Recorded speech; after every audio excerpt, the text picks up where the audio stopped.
जनता सुरक्षित छन् तपाईलाई कुनै शंका छ जनता सुरक्षित महसुस गरिरहेका छन् जुन गल्लीमा म मुन्दै हिँड्ने गर्थे त्यो गल्लीमा हुर्केको मुस्याक कुकुर जस्तो। हेलो नमस्ते सबैजनालाई सिने साथी नेपालमा आज म तपाईहरुको माझमा धेरै जनाको पर्खाइमा रहेको एक्सन फिल्म आउटल दफा 219 को रिभ्यु लिएर आएको छु। अनि यो फिल्मले आफ्नो ट्रेलर रिलिज भइसकिसकेपछि पुरै सोशल मिडिया तताएको थियो। अनि यो फिल्म किन पनि खास छ भन्देखि यो फिल्म होस्टेल रिटर्न्सबाट आफूलाई नेपाली सिनेमा इन्डस्ट्रीमा स्थापित गरेका कलाकार सुशील श्रेष्ठको कमब्याक फिल्म हो। कमब्याक त्यो पनि फुल अन एक्सन मोडमा। अनि मनमा मैले धेरै कुरा नसोचिकन यो फिल्म हेरेर एकदमै आनन्द लिनको लागि भनेर फिल्म हल पुगे। फिल्म हल पुग्दाखेरि आज होलीको दिन भए पनि दर्शकहरूको उपस्थिति एकदमै बाक्लो रूपमा थियो। फिल्म हलमा 60% भन्दा बेसी मान्छेहरू हुनुहुन्थ्यो र 60% भन्दा बेसी मान्छेहरूको माझमा बसेर मैले यो फिल्म हेरेँ। अब यो फिल्मको कुरा गर्नु पर्दाखेरि यो फिल्मलाई बिक्की महर्जनले डाइरेक्सन गर्नुभएको हो, जसको यो फिल्म एज अ डाइरेक्टर पहिलो फिल्म हो। त्यस्तै गरी यो फिल्ममा सुशील श्रेष्ठ, शिक्षा संग्रौला, नरेश पौडेल, विशाल पहाडी, सुमन भण्डारी, हेममान गुरुङ, सोनी लगुन, आयन परियार जस्ता कलाकारहरूको अभिनय रहेको छ भने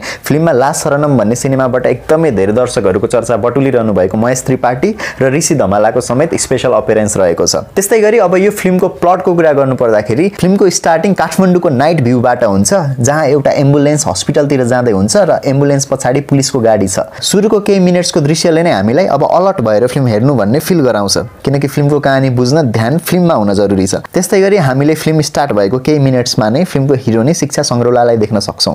उहाँलाई देख्दा उहाँको प्रेजेन्सले नै हामीले के कुरा गेस गरिरहेको हुन्छौं, तर त्यो गेस हामीले गरे जस्तो हुँदैन। उहाँको पात्रको एन्ट्री भएर उहाँले गर्न लागेको एउटा एक्सनले सुशील श्रेष्ठको पात्रलाई हस्पिटल पुग्न बाध्य बनाउँछ। त्यो के गरिन् त शिक्षाले कि सुशील श्रेष्ठ हस्पिटल पुग्न बाध्य भए?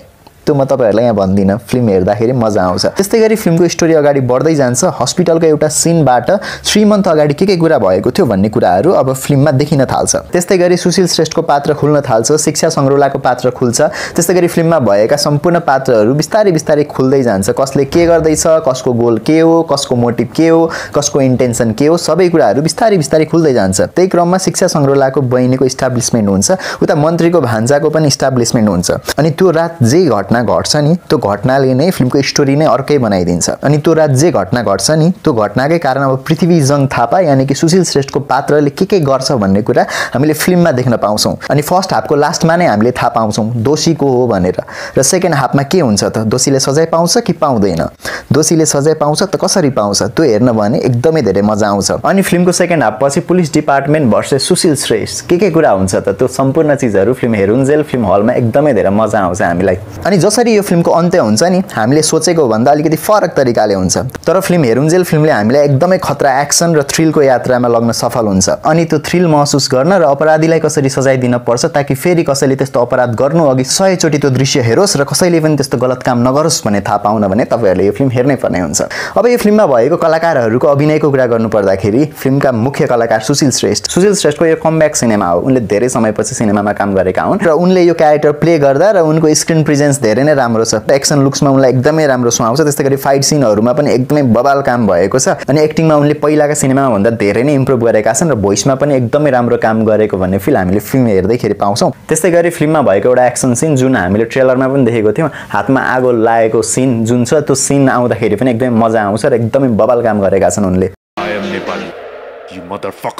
त्यस्तै गरी यो फिल्मको हिरोनी शिक्षा संग्रौला, उनको एज अ एक्ट्रेस यो पहिलो सिनेमा हो, तर फिल्म हेरुन्जेल उहाँको काम हेरुन्जेल कुनै पनि तवरबाट उहाँको पहिलो फिल्म हो भन्ने हामीलाई फिल हुँदैन। एकदमै बबाल काम गर्नुभएको छ उहाँले। अनि आउँदा दिनमा अझै धेरै नेपाली सिनेमामा उहाँलाई पक्कै पनि देख्न पाइन्छ भन्ने फिल चाहिँ यो फिल्ममा उहाँको काम देखेर हामी गर्न सक्छौं। त्यस्तै गरी नरेश पौडेल पुराना नेपाली सिनेमामा उहाँले भिलेनको रूपमा काम गर्नुभएको हामीले देखेकै छौं र धेरै समयपछि उहाँलाई यो सिनेमामा देखेका छौं र उहाँले एउटा मन्त्रीको भूमिका निभाउनु भएको छ। र त्यो भ्रष्ट मन्त्रीले के कुरा गर्न सक्छ त, पैसा र पावरको बलमा के कुरा गर्न सक्छ भन्ने चीज राम्रो तरिकाले हामीले फिल्ममा देख्न सक्छौं र उहाँले आफ्नो पात्रलाई एकदमै राम्रोसँगले न्याय गर्नुभएको छ।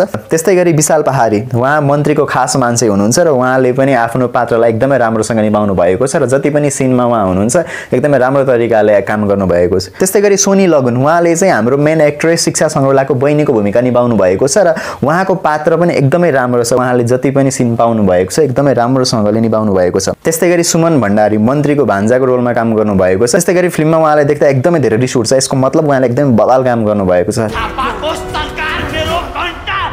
त्यस्तै गरी यो सिनेमामा प्रयोग भएको पुलिसहरुको काम पनि एकदमै राम्रो छ। तीमध्ये हुनुहुन्छ हेममान गुरुङ, उहाँको काम पनि एकदमै राम्रो छ। उहाँ अलिकति नेगेटिभ पुलिसको रूपमा हुनुहुन्छ र उहाँले जति पनि सिन परफर्म गर्नु भएको छ, केही सिनमा एकदमै कमेडी पनि जेनेरेट हुन्छ र केही सिनमा उहाँको एउटा चतुरपन पनि देखिन्छ। एकदमै राम्रो तरिकाले उहाँले परफर्म गर्नु भएको छ। त्यस्तै गरी आयन परियार एकदम राम्रो पुलिसको रूपमा उहाँले काम गर्नु भएको छ र एकदमै उहाँलाई देख्दाखेरि पनि उहाँको काम देख्दा पनि हामीले एकदमै मन पराउँछौं। त्यस्तै गरी फिल्ममा युज भएका अरु पात्रहरूले पनि एकदमै धेरै राम्रो काम गर्नु भएको छ अनि स्पेशली ग्रान्डी हस्पिटलको गेटमा भएको सेक्युरिटी गार्डको रोल गर्नु भएको जो एक्टर हुनुहुन्छ उहाँको काम र उहाँ सँगसँगै चिया बेच्ने जो हुनुहुन्छ उहाँ दुईजना बीचको केमिस्ट्री पनि एकदमै बवाल लाग्छ। त्यस्तै गरी यो सिनेमामा स्पेशल एपियरेन्सको रूपमा महेश त्रिपाठी र ऋषि धमला हुनुहुन्छ।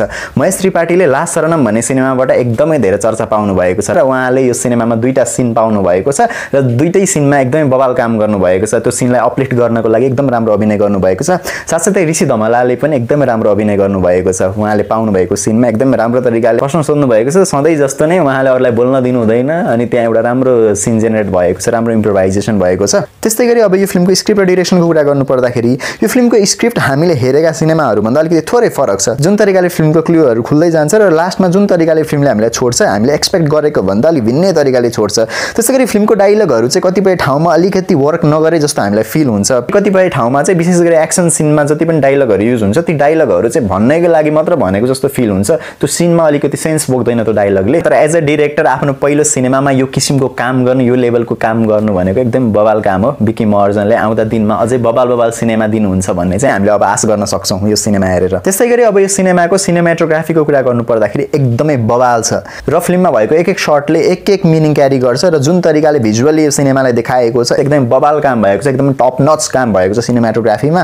त्यस्तै गरी यो फिल्मको एडिट पनि एकदमै राम्रो छ। राम्रो तरिकाले फिल्म स्मुथली अगाडि बढ्छ र स्टोरी अनुसार पर्फेक्टली कट भएको छ। त्यस्तै गरी अब यो फिल्मको बीजीएमको कुरा गर्नु पर्दाखेरि यो फिल्ममा एकदमै धेरै बीजीएम युज भएको छ। कतिपय ठाउँमा एकदमै राम्रोसँगले बीजीएम म्याच हुन्छ भनेदेखि कतिपय ठाउँमा चाहिँ बीजीएम नभएको भए हुन्थ्यो अथवा अलिकति सानो सानो भएको हुन्थ्यो भन्ने फिल हुन्छ। कतिपय सिनमा कतिपय डायलग बोल्दाखेरि चाहिँ त्यो डायलगहरू राम्रो तरिकाले हलमा सुनिएको थिएन, त्यो बीजीएम धेरै भएको हुनाले। त्यस्तै गरी हङकङ इन नेपाल, यो फिल्ममा जुन हङकङ देखाएको थियो त्यो खासमा हङकङमा सुट भएकै होइन। नेपालमा नै हङकङको सेट बनाएर यो फिल्मको सुटिङ गरिएको र जति पनि हङकङका आर्टिस्टहरू छन् ती चाहिँ हङकङबाटै मगाएर नेपालमा ल्याएको थियो। तर कुनै पनि तबरबाट चाहिँ यो सेट हो भन्ने लाग्दैन र एकदमै सेट डिजाइनिङमा एकदमै बवाल काम भएको छ र एकदमै राम्रो तरिकाले हङकङको भाइब्स देखाइएको छ। त्यस्तै गरी अब यो फिल्ममा भएको स्टन्ट र एक्सनको कुरा गर्नु पर्दाखेरि कतिपय सिनहरूमा त एकदमै जिउ सिरिङ्गै बनाइदिन्छ त्यो फाइट सिनहरूले।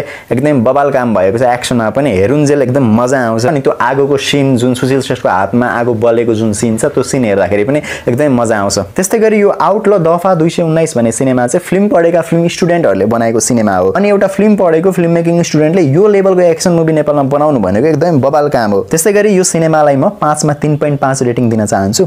अनि यो सिनेमाले हाम्रो देशको अवस्था परिस्थितिलाई राम्रोसँगले देखाएको छ। तपाईहरुलाई एक्सन फिल्म मनपर्छ, थ्रिलर फिल्म मनपर्छ भने तपाईहरुले यो फिल्म हेर्न सक्नुहुन्छ। तपाईले फिल्म हेरेर फिल्मको हलबाट बाहिर निस्किसकेपछि तपाईलाई यो फिल्मले सोच्न बाध्य बनाउँछ। अनि तपाईहरुले पनि यो फिल्म हेरेर तपाईहरुलाई कस्तो लाग्यो के लाग्यो कृपया प्रतिक्रिया कमेन्ट बक्समा दिन सक्नुहुन्छ। र अन्य यस्तै रिभ्यूको लागि हाम्रो भिडियोलाई लाइक, शेयर र च्यानललाई सब्स्क्राइब गर्न नभुल्नु होला। आजको लागि यति नै। अर्को सिनेमाको रिभ्यू लिएर नआउन्जेलसम्मको लागि बाइ।